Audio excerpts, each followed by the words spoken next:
When I say all power, you say to the people, all power. All power. When I say all power, you say to the people, all power. All power. When I say I am, you say a peacemaker. I am. I am. I am. I am. Clap it up, everybody, if you're a peacemaker out here.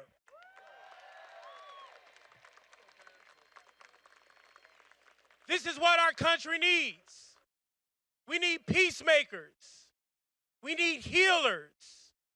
We need those who are devoted to peace and justice and not violence and hate. Some asked me some time ago, why do I care so much about gun violence? So many names I could lift up. Breonna Taylor, Michael Brown, Tamir Rice, Sandra Bland. But I got a young man in my community whose life was lost at the age of 19. His name was Larry. Say his name, Larry. Say his name. Larry.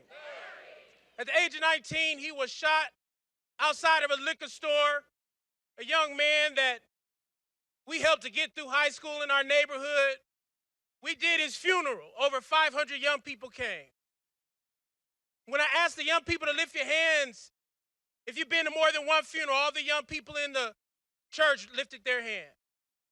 I asked them, if you've been to more than 2 funerals, the young people lifted their hand. I asked them if you've been to more than 5 funerals, 500 young people in our church lifted their hands. I got as high as 10 funerals. I'm talking about high school students. And more than half of the young people in this church lifted their hands weeping. And I asked myself, what kind of preacher am I? What kind of leader am I? How could I call myself a leader while children are losing 10 of their friends before they graduate from high school?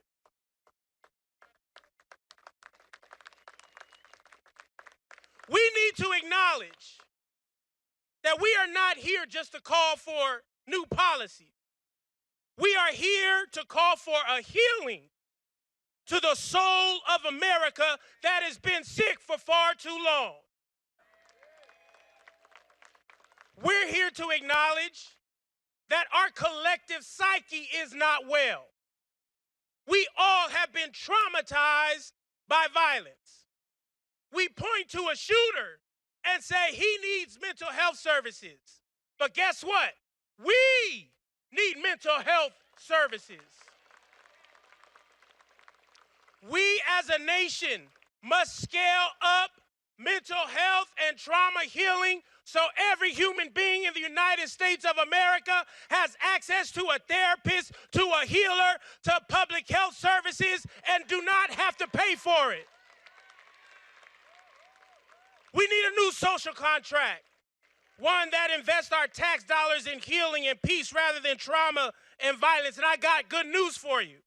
In every city all across the country where we live and work and play and worship, we have peacemakers, frontline violence interrupters, credible messengers who are waking up every day with little to no resources to interrupt lethal conflicts so we can feel more safe in our community.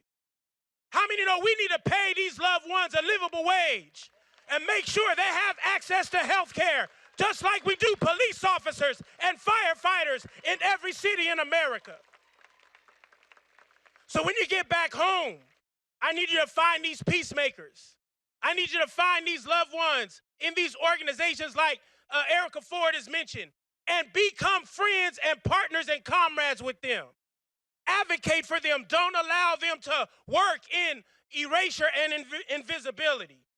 And know that, as Erica said, we need to pass the Break the Cycle of Violence Act that is in the Senate and the House right now.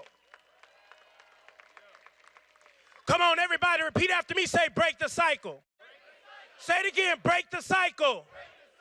We give much respect to the Biden administration who helped follow our lead and put $5 billion to fund peace all across the country in some of the previous bills. But now we got to pass the bills. So as we leave here, We must, as a people, unite behind the idea that gun violence is a public health issue. All of us have a responsibility. Everybody say all of us. Pat yourself on the chest and say, that means me, that means me. We have a responsibility to talk about gun violence as a public health issue. We must focus ourselves to reach for public health solutions that solve the violence that leads to suicides, homicides, intimate partner violence, and accidental shootings. And for those forces that seek to intimidate and paralyze our communities through hate, white supremacist terror that fuels your violence, I got news for you. I got news for you. You will not win.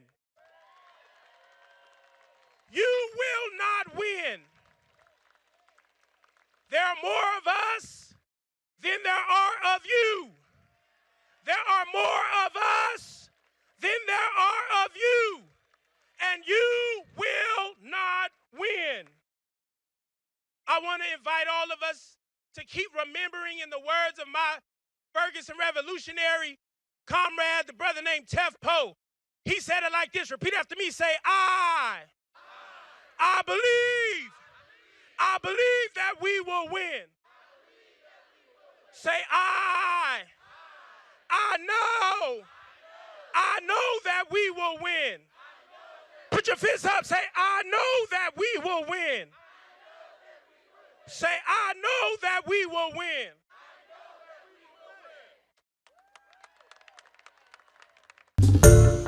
Hi everyone, George Stephanopoulos here. Thanks for checking out the ABC News YouTube channel. If you'd like to get more videos, show highlights, and watch live event coverage, click on the right over here to subscribe to our channel, and don't forget to download the ABC News app for breaking news alerts. Thanks for watching.